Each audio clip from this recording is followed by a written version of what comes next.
Pada malam kelam itu, angin berhembus keras, menyapu pepohonan tua di Rawa Ronteng, sebuah rawa legendaris yang berada di pinggiran desa terpencil. Orang-orang desa selalu menghindari daerah itu, sebab mereka percaya bahwa Rawa Ronteng adalah tempat yang terkutuk.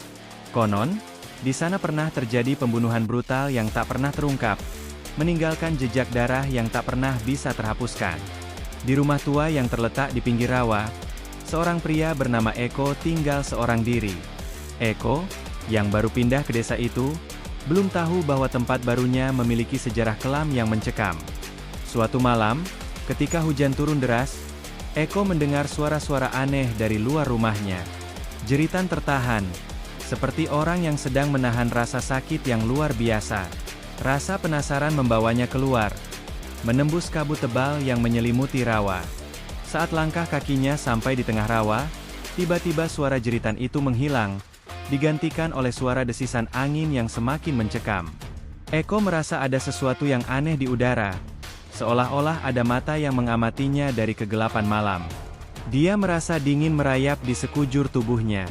Tiba-tiba, bayangan hitam muncul di hadapannya, melayang tanpa suara. Eko terdiam, tidak mampu bergerak.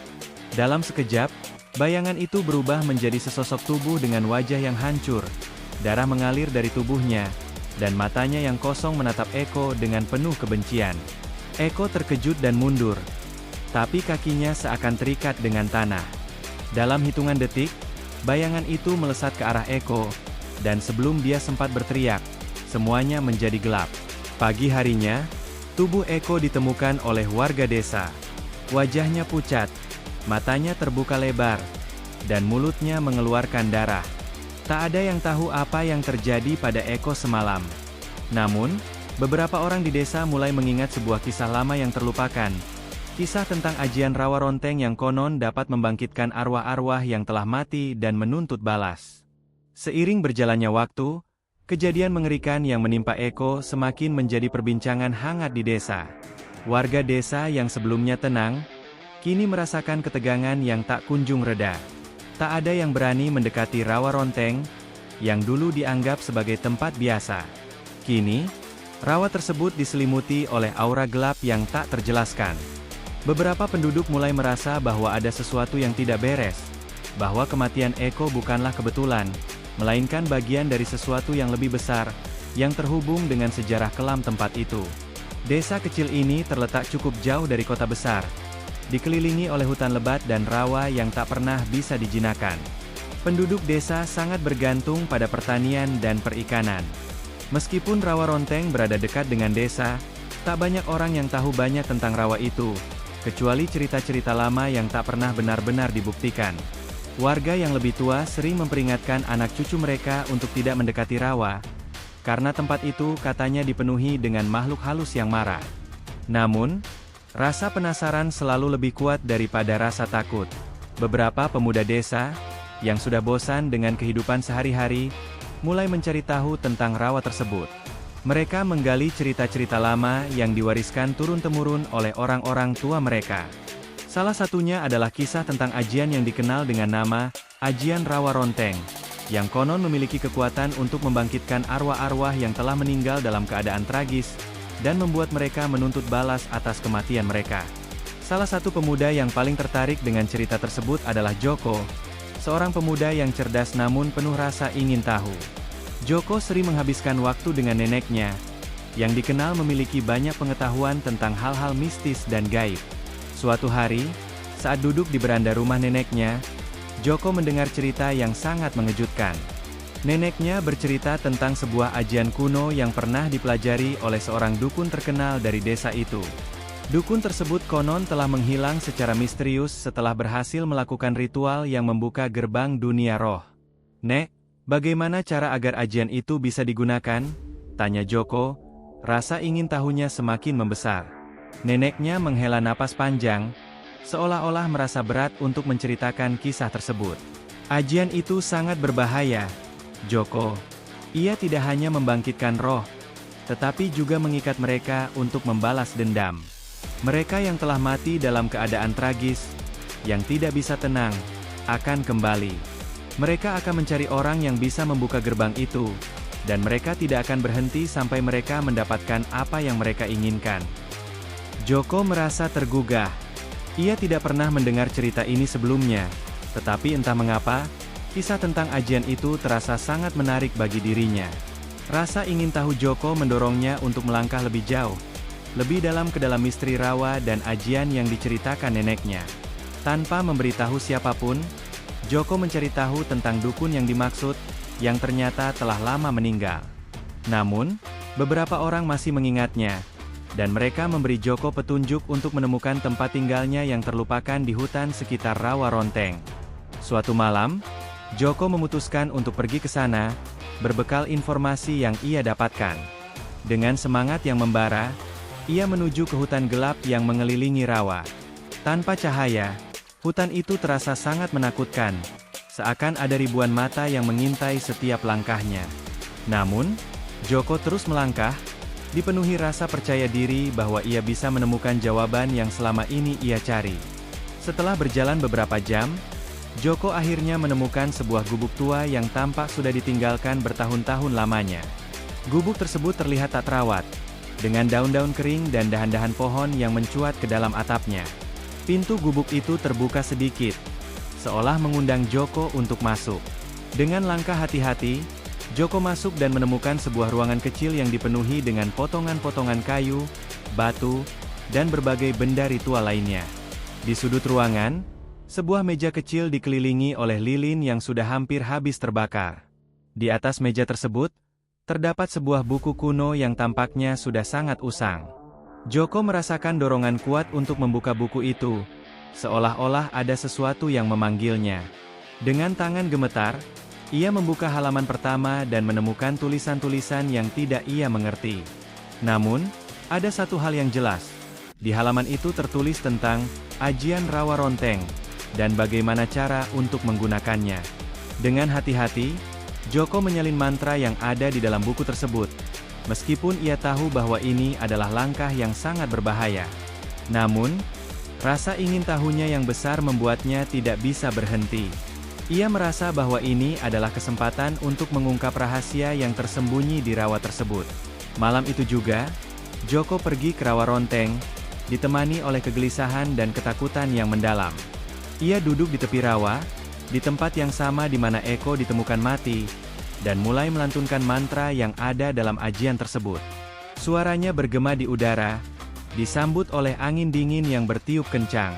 Tiba-tiba, tanah di sekitar rawa mulai bergetar, dan Joko merasakan sesuatu yang aneh di udara, seolah-olah ada kekuatan yang sedang terbangun. Tidak lama kemudian, dari dalam rawa muncul bayangan-bayangan gelap yang mengapung di udara.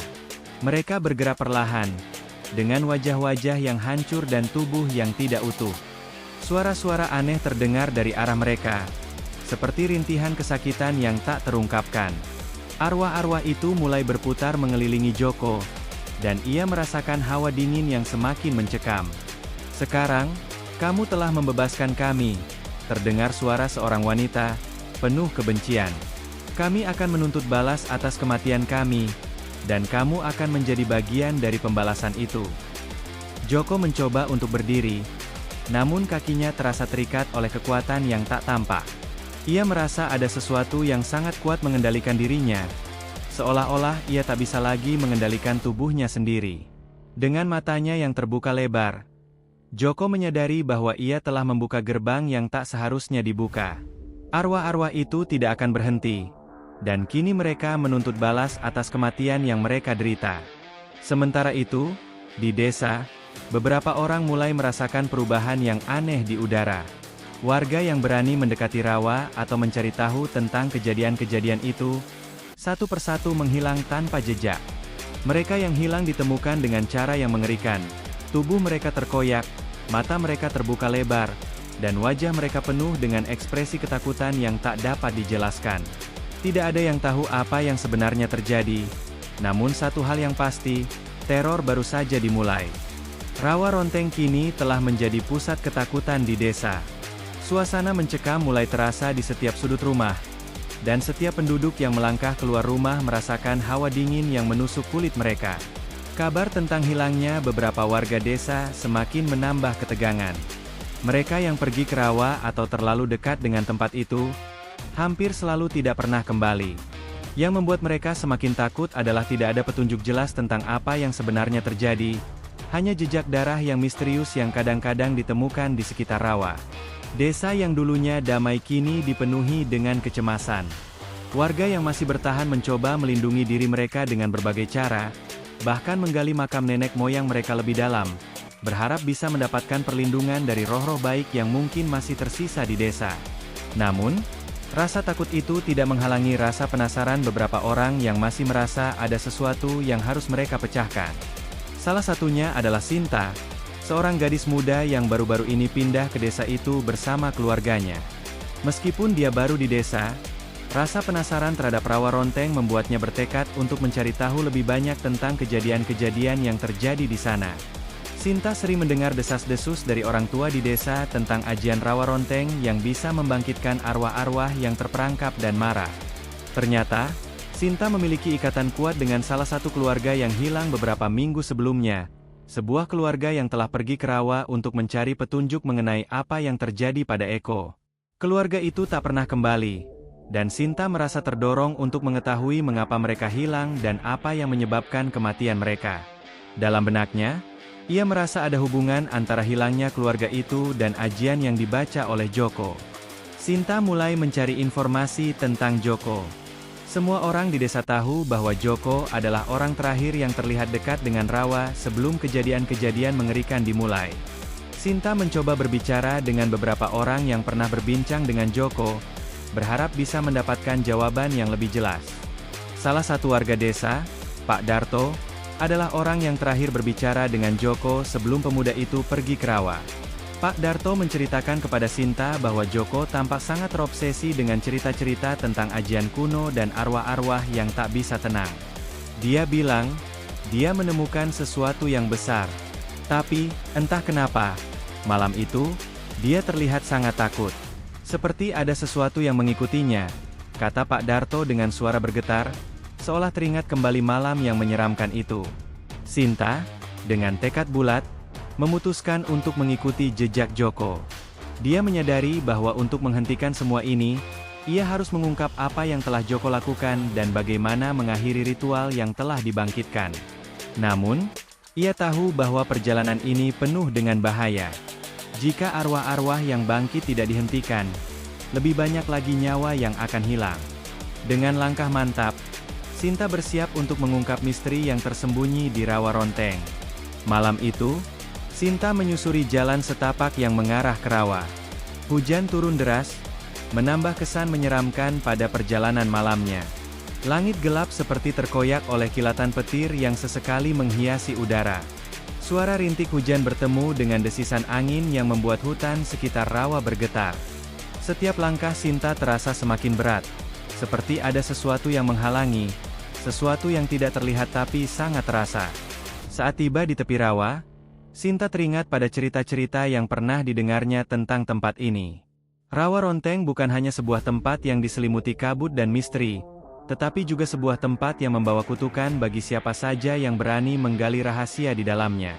Sinta berdiri di sana sejenak, menarik napas dalam-dalam untuk menenangkan dirinya. Namun, saat itu, ia merasakan sesuatu yang tidak biasa.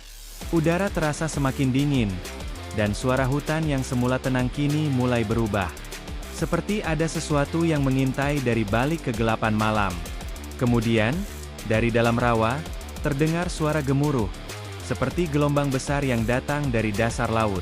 Suara itu mengalun dalam irama yang mengerikan, berbaur dengan bisikan halus yang terdengar di sekitar Sinta. Suara itu semakin jelas, dan dalam sekejap, bayangan-bayangan gelap muncul dari dalam rawa, melayang tanpa suara. Arwah-arwah yang muncul itu memiliki bentuk yang tidak utuh. Sebagian tubuh mereka terlihat hancur, dan wajah mereka dipenuhi dengan ekspresi kesakitan dan kemarahan yang tak terbendung. Mereka bergerak dengan kecepatan yang tak terbayangkan, mengelilingi Sinta dalam lingkaran yang semakin sempit. "Sinta, kamu harus pergi. Jangan teruskan." Terdengar suara wanita yang penuh dengan ancaman. Itu adalah suara salah satu arwah yang terperangkap di rawa. Sinta hampir terjatuh, tubuhnya gemetar, Tapi dia tahu bahwa dia tidak bisa mundur sekarang. Jika dia mundur, maka arwah-arwah ini akan terus mencari korban lain. Dan desa itu akan terus dihantui oleh teror yang tak berkesudahan. Dengan keberanian yang tersisa, Sinta berlari ke arah pusat rawa, di tempat di mana Joko pertama kali melakukan ritual. Di sana, ia melihat bekas-bekas ritual yang telah dilakukan. Beberapa lilin yang sudah hampir habis, potongan-potongan batu, dan buku kuno yang tampaknya sudah sangat usang tergeletak di tanah. Sinta tahu, ini adalah titik di mana semuanya dimulai. Namun, saat ia mulai membuka buku kuno itu, bayangan hitam kembali muncul di hadapannya. Arwah yang pertama kali muncul adalah arwah seorang pria muda dengan wajah yang terlihat sangat marah. "Kamu telah membangkitkan kami," suara pria itu bergema, "dan sekarang, kamu akan membayar harga atas kebodohanmu." Sinta merasa tubuhnya terkekang oleh kekuatan tak terlihat. Namun, dia tidak menyerah.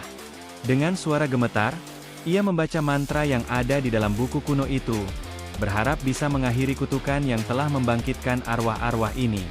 Namun, semakin ia membaca, semakin banyak arwah yang muncul, semakin besar amarah mereka. Mereka tidak akan berhenti. Setiap kata mantra yang diucapkan oleh Sinta seolah semakin memanggil arwah-arwah itu, menjadikan mereka lebih kuat dan lebih berbahaya. "Jika kamu tidak bisa menghentikan kami," ujar arwah wanita yang tadi memperingatkan Sinta, "maka kamu akan menjadi salah satu dari kami." Saat itu, Sinta merasa ada yang menariknya ke dalam rawa, tubuhnya terasa ringan, seperti terhisap oleh kekuatan yang tak bisa dia lawan. Dalam sekejap, arwah-arwah itu semakin dekat, mengelilinginya dengan penuh kemarahan. Sinta, yang tak tahu apa lagi yang harus dilakukan, menguatkan tekadnya. "Aku tidak akan menyerah. Aku akan mengakhiri ini semua." Dengan segenap kekuatan yang masih tersisa, Sinta menutup matanya dan berteriak dengan lantang, memanggil bantuan dari kekuatan yang lebih besar. Saat itu, dari kedalaman rawa, muncul sebuah cahaya terang yang menyilaukan mata. Cahaya itu menembus kegelapan, dan arwah-arwah yang mengelilingi Sinta mulai menghilang satu persatu, diseret oleh kekuatan yang lebih kuat. Namun, Sinta tahu, ini baru permulaan. Mereka yang telah mati dalam kesakitan masih akan terus mencari keadilan, dan arwah rawa Ronteng tak akan pernah berhenti menuntut balas. Sinta terjatuh ke tanah. Napasnya terengah-engah, tubuhnya gemetar seperti tersisa sedikit saja kekuatan untuk bertahan. Cahaya terang yang muncul dari dasar rawa kini mulai meredup, dan tubuhnya terasa seperti terlepas dari cengkeraman kekuatan jahat yang semula menahan. Namun, meskipun arwah-arwah itu menghilang untuk sementara, Sinta tahu bahwa ini belum berakhir. Arwah-arwah itu tidak akan berhenti menuntut pembalasan, dan rawa itu, dengan segala rahasianya, tidak akan pernah benar-benar tenang. Sinta merangkak perlahan ke arah tepian rawa, berusaha menjauh dari pusat tempat ritual itu dilakukan. Dengan napas yang masih tersengal, dia menoleh ke belakang dan melihat bayangan-bayangan yang perlahan mulai menghilang ke dalam kabut tebal. Arwah-arwah itu sudah tidak terlihat, tetapi rasa takut yang mencekam tetap membekas dalam hatinya. Ia tahu bahwa, meskipun malam ini ia berhasil bertahan, ada kekuatan yang lebih besar yang mengendalikan segala sesuatu di sekitar rawa ini.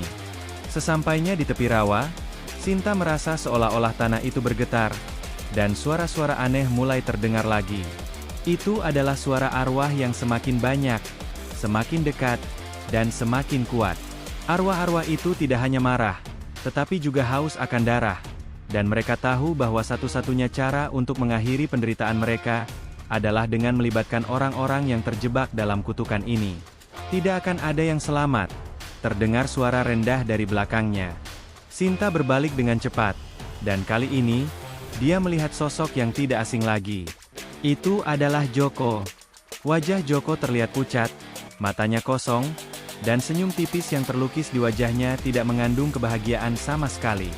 "Kamu pikir kamu bisa menghentikan semua ini, Sinta? Kamu hanya akan menjadi bagian dari kami," kata Joko dengan suara yang tidak lagi manusiawi, penuh dengan kebencian dan penderitaan. Sinta merasa tubuhnya semakin lemah, seolah-olah semua kekuatan hidupnya perlahan terkuras. Joko, yang kini berubah menjadi lebih dari sekadar manusia, adalah manifestasi dari kutukan itu, seorang pembawa kematian yang tak bisa dihentikan. Di belakangnya, bayangan-bayangan arwah lainnya mulai muncul, mengelilinginya dengan tatapan yang penuh rasa sakit dan dendam.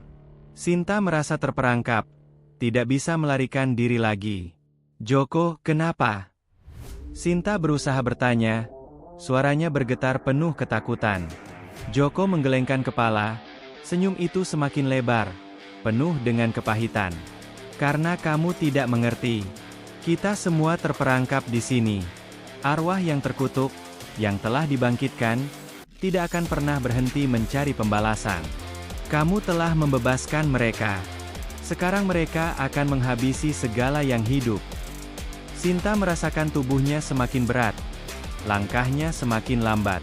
Namun, sebelum semuanya benar-benar gelap, ia mendengar suara dari kejauhan.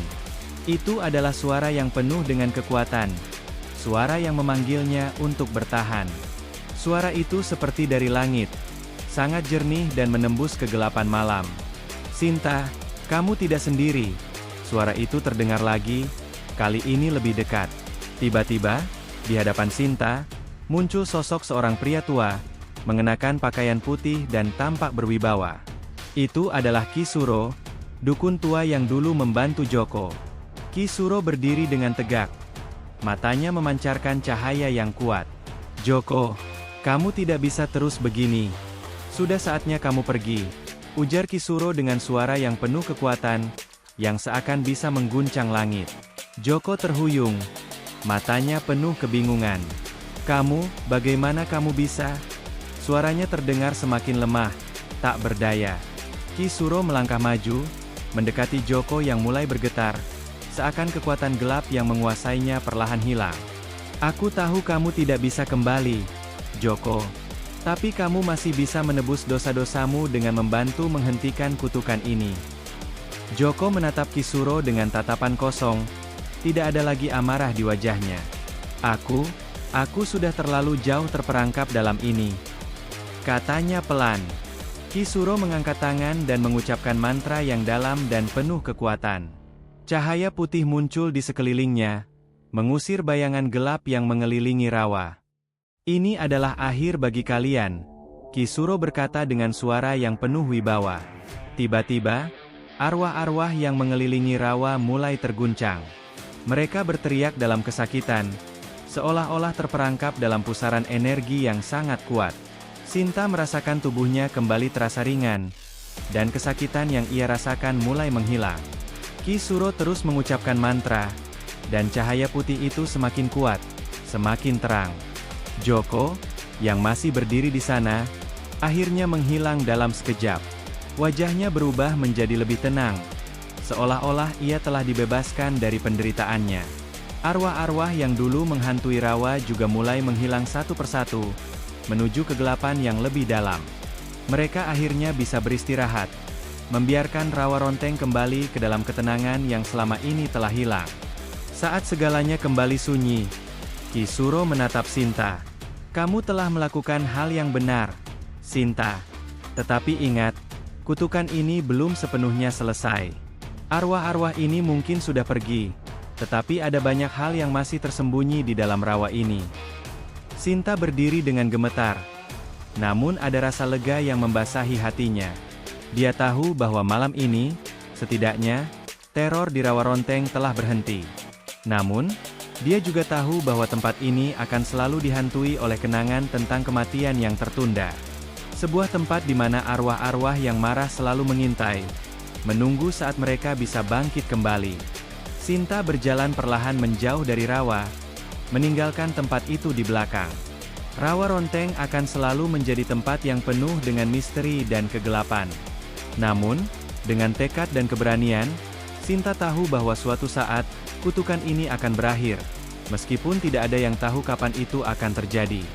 Dengan langkah yang penuh kehati-hatian, Sinta kembali ke desa, menyadari bahwa tidak ada yang benar-benar bisa melarikan diri dari kegelapan yang pernah terlahir di sana. Terima kasih telah melihat dan juga mendengarkan video ini sampai habis dan jangan lupa bagikan ke teman-teman Anda agar mereka menikmati ketegangan seperti yang Anda rasakan juga. Jangan lupa untuk subscribe, like, share dan juga tinggalkan komentar di kolom komentar, untuk selalu mendukung channel kami agar lebih baik, dan bisa membuat cerita yang lebih menegangkan dan juga menyeramkan.